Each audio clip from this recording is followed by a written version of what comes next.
상룡입니다. 제가 저는 참 즐겁습니다. 이렇게 불자님들과 같이 이렇게 경전, 선어록 등을 공부를 할 수 있다는 게 즐겁습니다. 저는 그렇습니다. 제가 혹시 저희 잘못된 설명이나 뭐 이런 것들이 있더라면 언제든지 비판하시고, 그리고 또 저희 울산에 있습니다. 언제든지 오셔서 차 한잔하면서 토론도 할 수 있고, 비판에도 겸허하고 칭찬에도 겸허하고 그렇습니다. 불교라는 게 일방적이지는 않은 것 같습니다. 계속 소통을 하고, 그리고 궁금한 거 있으면 내가 이해가 안 되는 부분은 계속 내가 이해가 될 수 있도록. 석가모니 부처님이 깨닫고 나서 어디를 갔습니까? 녹야원에 갔었죠. 녹야원. 그 자신과 같이 수행했던 그 도반 오비구를 만나가지고 뭐 했습니까? 그 사람들과 소통을 한 거죠. 그 사람들이 이해할 수 있도록 한 사람을 잡아놓고 계속 끊임없이 소통을 한 거. 소통을 해서 그 사람들이 부처님의 그 의견에 공감을 했을 때 그것은 진리가 되는 것입니다. 그 사람들이 그 이야기에 공감을 해야 그게 진리가 되는 거지. 혼자서 옳다 아무리 떠들어봐야 그것은 자기 생각입니다. 저도 그렇습니다. 저는 실제로 제 생각을 그렇게 강요하고 싶은 생각은 없고요. 모든 옛날에 경전이나 선어록에 대해서 그분들, 그 도인 스님들이 우리에게 했던 언어들이 여기는 한문으로 되어 있죠. 한문으로 되어 있는 한글을 풀은 그 속에 담긴 그대로를 우리가 소통하고 이해할 수 있는 그런 공간이 되었으면 좋겠습니다. 지금 봉암사 결사 이후로 해가지고 그 스님들이 백암록을 참고를 되게 많이 하는 것 같아요. 그래서 저희 절에서도 백암록에 대해서 우리가 같이 공부하는 시간들이 됐으면 좋겠다 이런 생각입니다. 백암록은 설림고경총서를 해가지고 백년암에서 성철 스님이 계셨던 백년암에서 이게 옛날에 뭐 선어록이라든지 여러 개가를 만들었던 그런 책자입니다. 제가 지금 가지고 있는 이 책자는 제가 옛날에 저희 도반 스님께 부탁을 해서 백년암에 있는 설림고경총서들을 좀 많이 한 권씩 해가지고 달라고 그랬는데 많이 없고 그래가지고 있는 것들만 받았었는데 백암록 상하를 받았어요. 중자는 빠졌었는데 얼마 전에 제가 교보문고에 검색하니까 중자가 교보문고 책이 있더라고요. 그래서 구했고, 그 다음에 이북 교보문고 이북에서 상중하로 해가지고 제가 설림고경총서 해가지고 이북에서 교보문고 이북에서 그 나와 있던 걸 전부 다가 제가 뭐 돈을 줘가지고 전부 다 다운을 다 받았어요. 그래가지고 있으면서 선어록들을 전부 다 제가 구비하고 있는데 백암록 같은 경우는 워낙이 이게 해석들이 자기 쪽으로 해석하는 것들이 너무 많습니다. 선문 염송도 그렇고 그러니까 같이 공부해 봅시다. 왜 일방적으로 그 스님들이 그걸 가지고 법문도 하고 그러는데 그러지 말고 깨놓고 이야기하자고요. 뭐 어떤 뜻이 있는가 하나하나 살펴보면서 공부를 같이 해보는 게 어떨까 이렇게 생각합니다. 여기는 설림고경총서 해가지고 이게 태웅성철 2532년 단오절 가야산에서 태웅성철스님, 이 성철스님이 이게 번역하신 건 아니고, 제가 알기로는 한문을 잘하시는 제가 불자들께서 이거를 이렇게 번역을 했다고 이렇게 알고 있습니다. 그러니까 뭐 성철스님이 설림고경에 쓴 이거는 그냥 넘어가도록 하자고요. 그리고 설림고경총서 간행서가 원택스님도 있고, 그 다음에 또 설림고경서 왕관에 붙여 해가지고 또 이렇게 있는데 이건 넘어가자고요.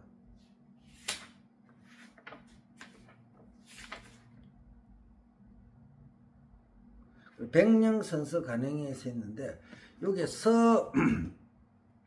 서라고 13페이지에 서라고 있네요. 보조에서 이거 이제 옛날에 이런 것들이 있을 때 보조라는 분이 이렇게 우리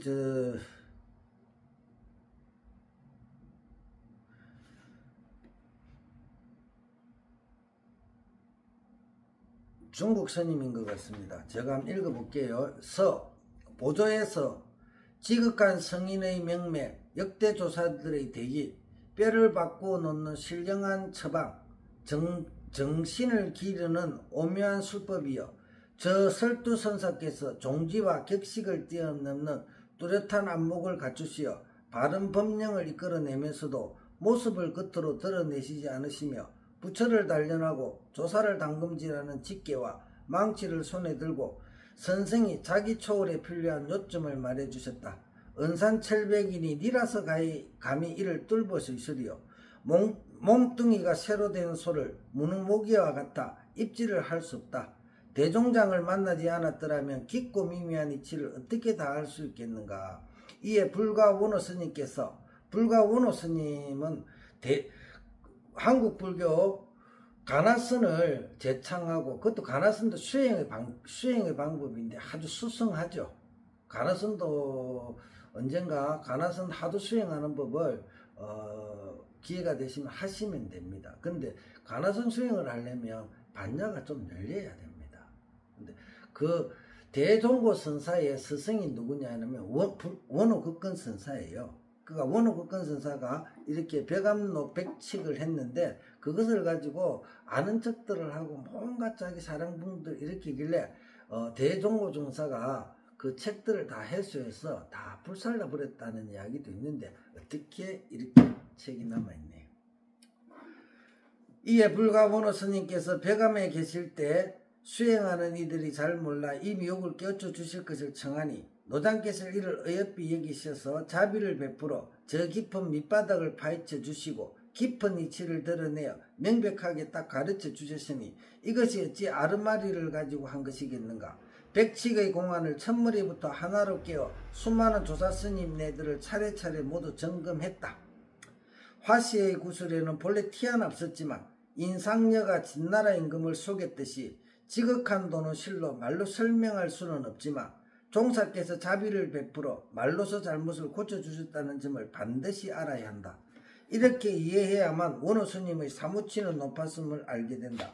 그러나 만약 말이나 문장에 얽매인다면 부처의 종족을 말살하는 짓을 면치 못할 것이다.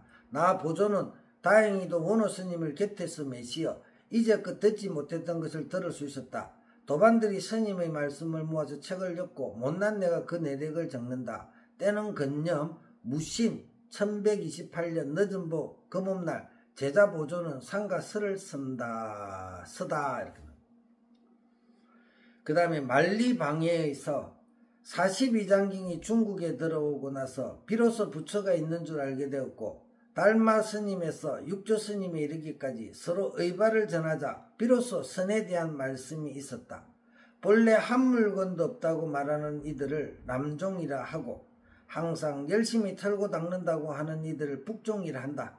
그리하여 마침내 선종의 송고가 세상에 퍼지게 되었다.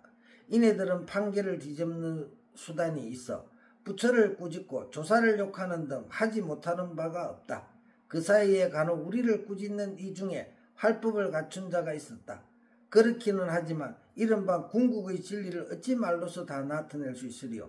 설두스님과 원호스님이 높아심이 깊으셨으나 대스님께서는 벽암록을 불살라 버렸다. 그 우중 땅에 사는 장이가 그 타고 남은 죄에 다시 생기를 불어넣어 목판을 다시 깎아 세상에 유포시키니 이것도 역시 높아심이 간절한 것이 아니겠는가. 대덕 4년 경자 1300년 4월 초파일 개축 자양산에 사는 방해는 설을 쓰다.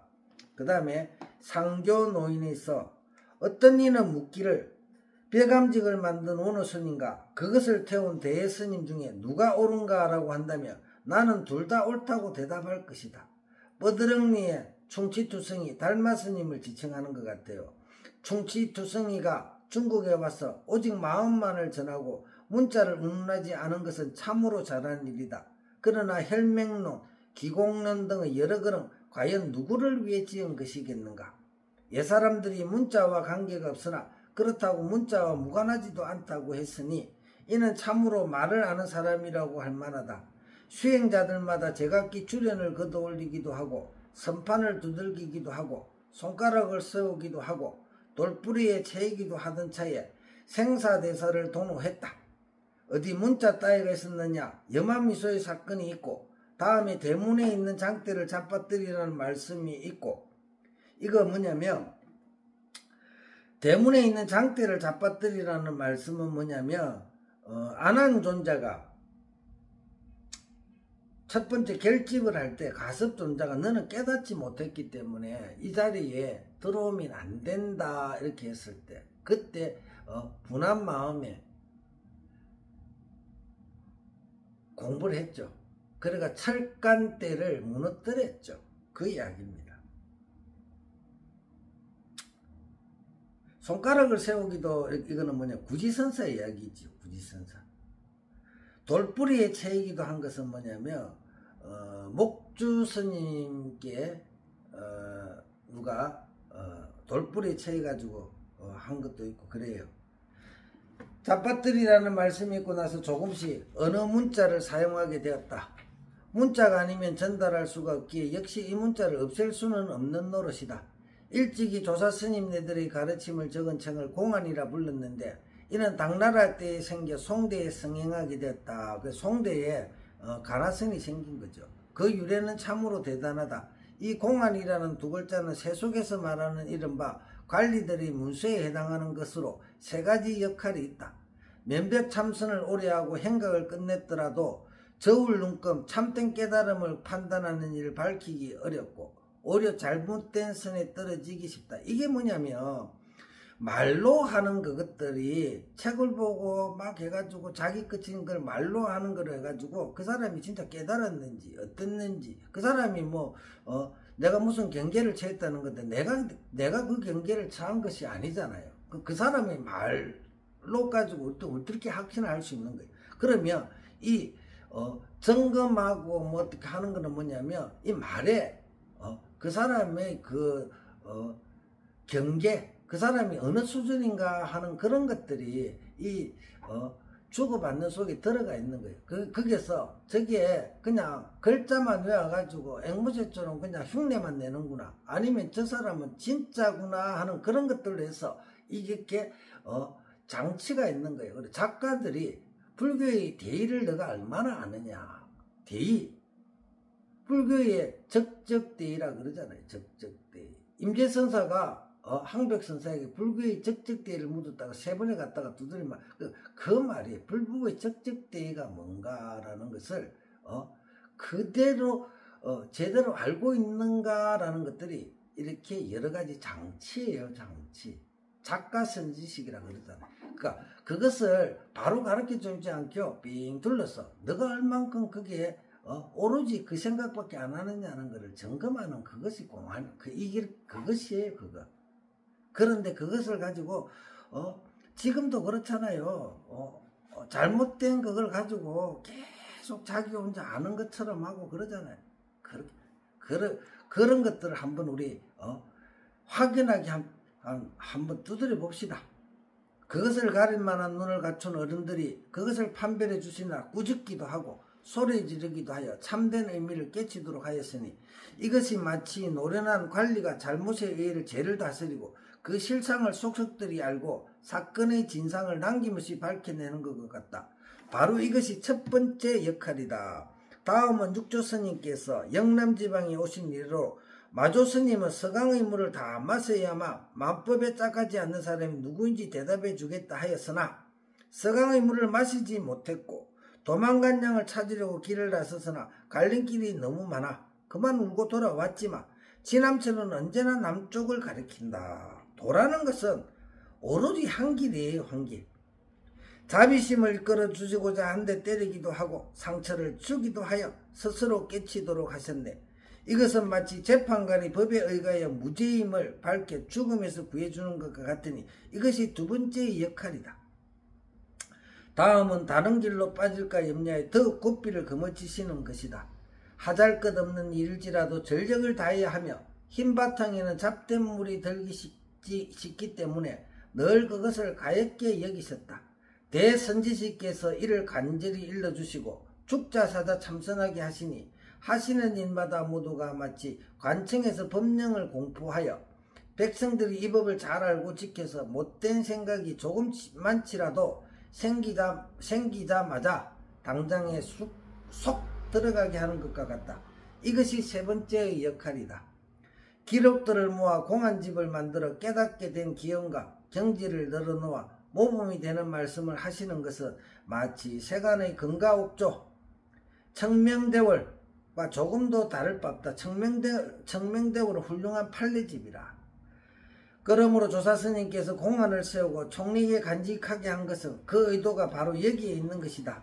이것이야말로 말법이 행행하는 때에 나타나는 징조로 오묘한 마음의 법을 고로 묻은 창호지에서 구하고 경전에서 구하고 정법을 언어로 전하고 이미 돌아가신 조사스님들의 말씀을 낱낱이 기록하여 장부에 올려두는 것이 아니고 무엇이냐.